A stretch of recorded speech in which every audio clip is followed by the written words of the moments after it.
Hi guys. So kanina, dyan ako galing. Dyan sa part na yan. So tignan nyo kung gaano kalayo. Nandito na ako sa part dito.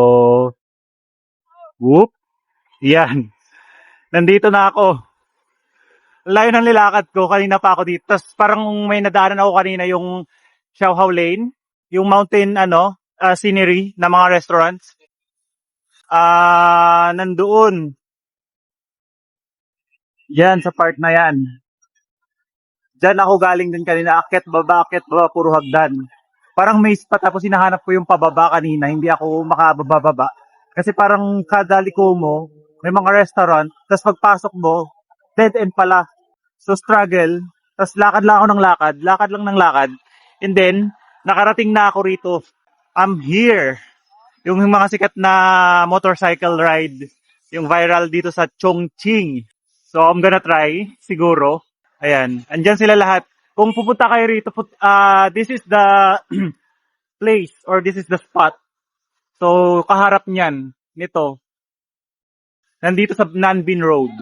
So, ito yon sa part na to.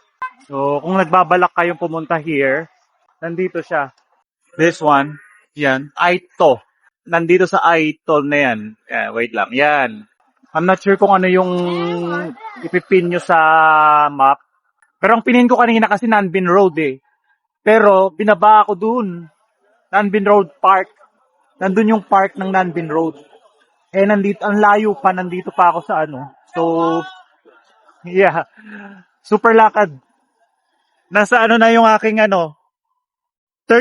steps na ako for today. Lagpas na ng 10K. So, pero hindi pa ako pagod ah. And I have like, kanina tulog ko mga 4 hours. Yeah. Natulog ko 1 o'clock.